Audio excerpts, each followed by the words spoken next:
Greetings, ladies and metallers, and welcome to this latest edition of Tales from Outer Space, where I take stories from across the internet and read them for your entertainment. This particular one is called Off the Menu, written by Coyote Havoc. Chef Michael leaned on the patio railing, looking at the truck stacked up like a row of logs waiting to be cut. He took another long drag from his cigarette and field-stripped his cherry from the butt before throwing it away. Looking out over the empty field, he wondered how his other customers were doing. Nada. How many does that make now? Chef Michael thought to himself as he turned to open the door. 35? As Chef Michael entered the kitchen, a new star flashed into existence and immediately disappeared. The newly lost guest adeptly steered the small vessel to the open field near the designation point on their navigation. A small, white furry face stuck out of the door and looked around. The darkness was not a problem for their eyes, but the smell of hydrocarbons in the process of refinement prevented their nose from detecting danger. They would have to rely on sight and sound. Chef Michael had just finished prepping several plates for Philly sandwiches, buns cut and ready to be toasted. He turned to grab a rib roast only to look straight into the eyes of a giant rabbit looking right back at him in shock and horror just beyond the kitchen door. The moment seemed to stretch on as neither moved. Both blinked in unison, confirming that the other existed, and Chef Michael slowly raised a hand and began to walk to the door. "I'm friendly. Do you understand me?" Chef Michael began to say slowly. The cute pink nose twitched once, then twice, before letting out a scream that should have woken the dead. Clearing out the ringing in his ears, Chef Michael tried to calm the new arrival, to no avail. The bartender appeared behind him at the same time as several truck drivers exploded onto the patio in search of the noise. "Ganada tif neopad-hapo," the creature screamed, looking at all the faces surrounding it. Am I really that drunk?" the trucker said back.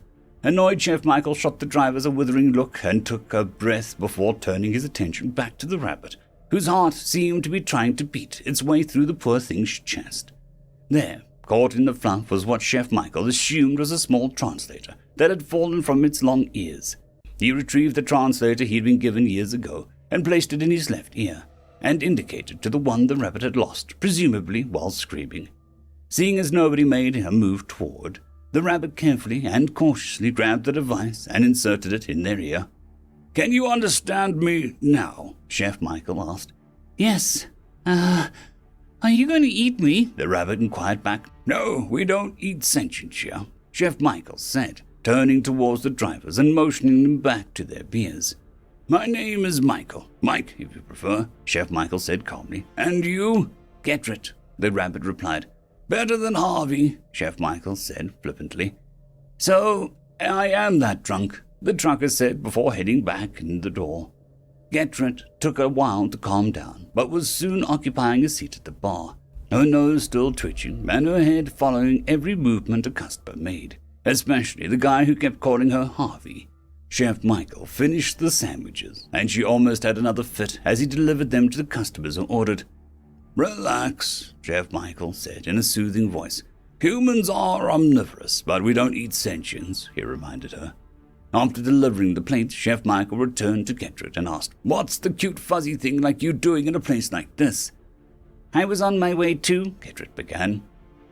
"Denver," Chef Michael finished. "Happens all the time. Where are you from, if I may ask?" Getrit thought about it for a moment and then said, "I'm a road 10 and I came from Vuk, the third colony of our people. You?" Chef Michael made a half frown. "As I said before, we are human, and you're kind of on our only planet." Shock coursed through Getrit. "You're uncontacted? How?" "About 2 years ago, a few days after I started working here, we had our first visitor. Their name was Goof, and they were a Kabaxi on their way to Denver. At the same time, we had a Greyhound bus, a type of ground-based transport, break down with a church of hungry cosplayers on it. Everyone assumed that it was a costume until they tried to order. That's when crap got interesting, and Gulf handed me a translator so we could communicate. Earth remains uncontacted because we have yet to achieve a reason for most sapient species to know us. But at least twice a week we have a visitor like you. Some are regulars now, and as long as we convince the drivers and motorists not to say anything, we just keep going like this. Chef Michael explained, then asked, "Hungry?" Gertrude looked at the menu. "It's all meat, though, not everything," Chef Michael said, and disappeared back in the kitchen.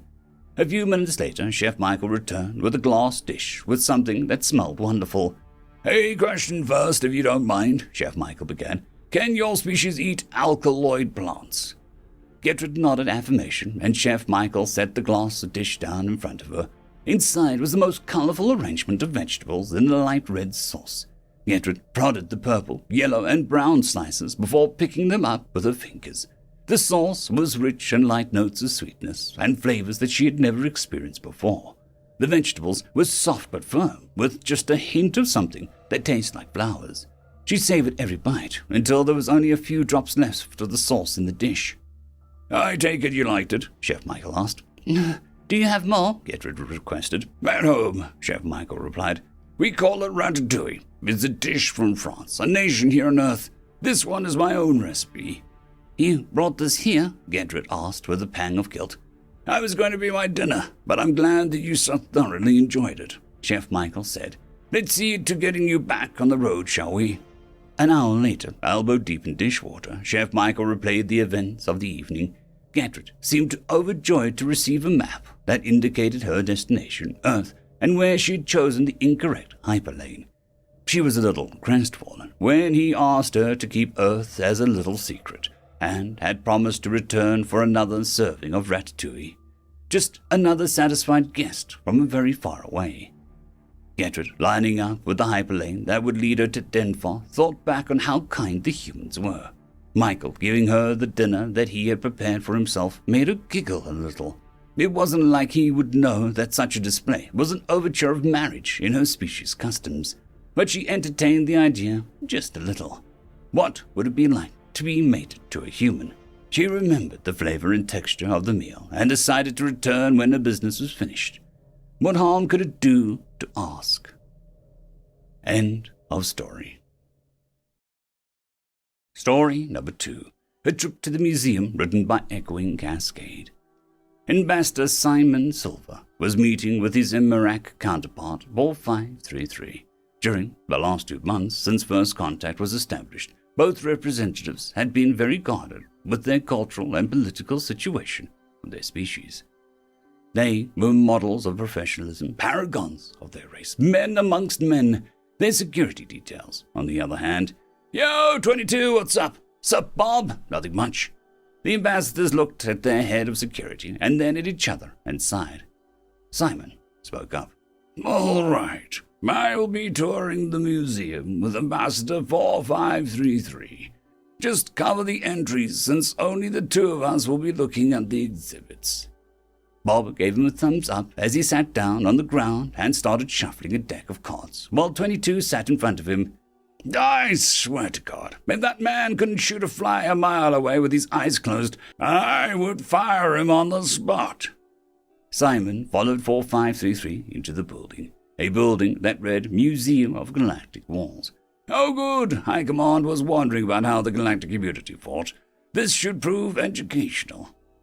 "Here we have a statue commemorating the end of the Silos-Alturian War, the bloodiest, longest war in recorded history, having claimed nearly 1 million lives and lasted almost a full standard year." The tiny grey Imrak floated up to Simon's head and hugged it to reassure him. "I understand if it is too much, but the galactic community feels humanity should know your darkness." "Yes, of course, I understand." He fought to keep his cool as he remembered the corporation's wars that saw 2.7 billion dead and the 100-Year War. They kept moving. "Here we have the monument to the unknown soldier." Feeling he was on more familiar ground, Simon took a deep breath and started to calm himself. "He is the only soldier to have fallen in a war that could not be identified in known history. This is because he was hit by an illegal weapon." The Ironmac was hugging the human's head, again to comfort him. "Illegal weapon?" "Yes, a weapon that does not kill instantly, leaving the body intact." With a great effort, Simon did not move his hand to the plasma pistol on his hip. "Right, yes, illegal weapons." The Imarak stopped hugging him long enough to grab his head and look him in the eyes. The next part of the museum may be difficult to understand, but most species do not have the words for crimes documented here. Simon looked at the names on the table of contents of a flyer he grabbed on the way in, and words on it in his translator had no problem identifying. Torture, genocide, civil war, standing armies, nuclear-powered weapons. Simon closed his eyes and prayed to all that was sacred and profaned to wake up back home with this whole affair being a bad dream. Bob, Simon's head of security, picked a card. So, how did you get your boss to play along? Are you kidding? When I explained to 4533 that humans had similar sense of humor to us, he jumped at the idea. Took him 2 whole days of training to be able to comment on the exhibits without laughing himself silly. When do you think he'll break and ask to leave? My bet is on the unknown soldier bit. 22 folded his hands and Bob picked his winnings and shuffled the deck. That soon. I think the Humans video is going to be what does it. Bob looked at his hand and frowned. Humans? Bipedal ape-like creatures, and the only known species to have gone to war with each other since the Galactic Council reluctantly cut all ties with them and are isolated to this day from all other sentient species. Bob snorted. Okay, yeah, I can see how that might do it. Before he could pick up his next card, Ambassador Simon burst out through the front door. He was holding his plasma pistol. We need to leave. We have to alert the High Council. We'll be branded criminals, pariahs. 22 sat up and noticed his boss was nowhere to be seen. Where is Ambassador 4533? In response, Simon shot him, or at least tried. His arm was all over the place. 22, on the other hand, didn't miss his mark. I'm sorry, but he left me no choice. Bob moved to check on his boss and friend. He was breathing in short, shallow breaths, and he was struggling to speak. Bob had never felt so much remorse in his life. Here he held the dying body of one of the greatest men he'd ever known for all of a stupid joke. It should have been him. As Simon lay dying, he tried to say his last words, and Bob leaned in to hear the barely audible whisper. Gotcha, motherfucker. Bob looked at Simon again, breathing normally and with a shit-eating grin on his face. Then at 22 and Ambassador 4533, who was now standing by his side, both holding in their laughter. I hope you all know you're going to hell for that one. Oh, cry me a fracking river. Fake museum of war. Now help me up. The ground is cold as ice and I need a drink. General Armstrong was worried. Simon Silver should have sent his report on today's meeting with his IMARAC delegation hours ago. He didn't like doing this, but he remotely activated the Human Space Embassy's camera. The position humanity would hold, if any, in the universe was a source of strong debate on Earth and in colonies, and this meeting was crucial. He expected many things, but seeing Simon and his people drinking, playing cards, and eating junk food with the tiny grey aliens was not one of them. Many notions floated up in his head: court-martial, political disaster, total failure, etc. But the more he looked at the scene of merriment, the more a single thought dominated all others. I think we'll be okay. End of story.